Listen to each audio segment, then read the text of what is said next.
Жил-был фермер по имени Джон, который большую часть своей жизни проработал на своей семейной ферме. Он любил каждый аспект этого дела, от обработки почвы до выращивания скота. Но однажды случилось то, что заставило его кричать так, как никогда раньше. Это было обычное утро на ферме, когда Джон пошел проверить коров на пастбище. Он заметил, что одна из его коров, красивое коричнево-белое пятнистое существо, выглядела особенно неловко. Джон уже видел это раньше и знал, что это значит. У коровы начались схватки. У Джона родилось много телят за эти годы, но этот процесс всегда сопровождался некоторой тревогой. Он наблюдал, как корова пыталась родить, тужась и напрягаясь изо всех сил. Джон затаил дыхание, ожидая прибытия теленка. Наконец, после того, что казалось вечностью, появился теленок. Но это был необычный теленок. Как только Джон это увидел, он издал леденящий кровь крик, который был слышен на всю ферму.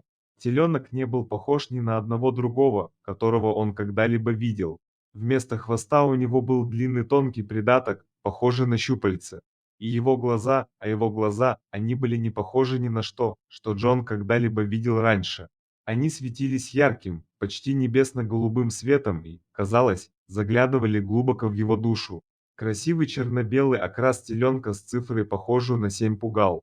Будто это что-то должно означать. Джон не мог поверить в то, что видел. Он отшатнулся назад, чуть не падая от шока.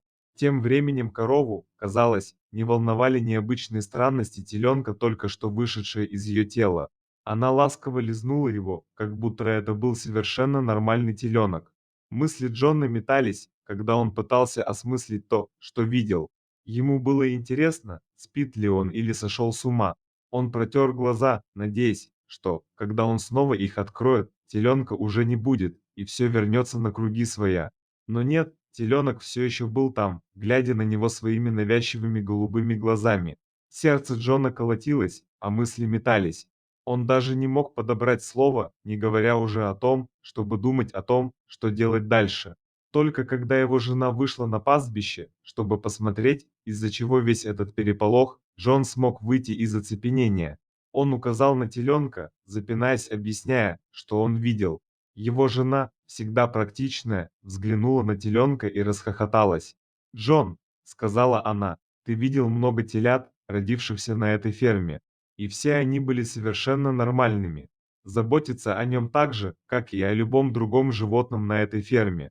Благодаря ободряющим словам жены Джон наконец смог успокоиться.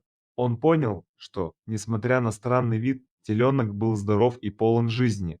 И действительно, это было все, что имело значение. В течение следующих нескольких недель теленок стал сильнее и подвижнее, и Джон обнаружил, что все больше любит его.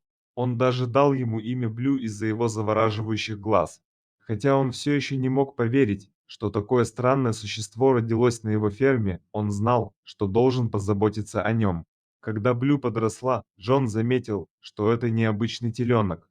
Он был невероятно умным, обучаясь чему-то с невероятной скоростью.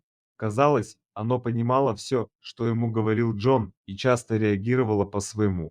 Джон не мог не испытывать чувство гордости за свое странное маленькое создание. Однако, как бы сильно Джон не любил Блю, он не мог не испытывать чувство беспокойства всякий раз, когда смотрел на него, и переживал из-за цифры 7 на голове теленка. Он знал, что другие люди сочтут Блю таким же странным и тревожным, как и он сам, когда впервые увидел его. Он беспокоился, что люди могут подумать, что он сумасшедший или что теленок — какая-то неестественная мерзость. Несмотря на свои опасения, Джон продолжал заботиться о Блю и относиться к нему, как к любому другому животному на своей ферме. Но по прошествии месяцев он не мог избавиться от ощущения, что что-то не так. Он становился все более и более одержим Блю, проводя все свое время с теленком и пренебрегая другими своими обязанностями. Однажды 7 мая 2007 года жена Джона нашла его в сарае, свернувшись калачиком рядом с Блу и шепча ему на языке, которого она не могла понять. Она попыталась поговорить с ним, но он, казалось, был полностью поглощен своей одержимостью теленком. Казалось, он даже не узнал ее. Обеспокоенная и напуганная жена Джона позвала на помощь. В конце концов, Джона доставили в больницу, где диагностировали тяжелое психическое заболевание. Стресс от встречи с Блю, странным теленком, что-то спровоцировало внутри него, заставив его стать бредовым и одержимым. В конце концов, Джон так и не смог вернуться на свою ферму. Остаток своей жизни он провел в психиатрической больнице, преследуемый воспоминаниями о странном теленке, который забрал его жизнь. Цифра 7 на голове теленка было предсказанием для Джона, что в тот день он сойдет с ума мистическим образом. Скорее всего, нужно было продать животное, а не уделять все свое свободное время, будто бы теленок был чем-то большим, чем необычное животное. В любом случае, эта история странная с долей мистики, но в нашей жизни всякое бывает.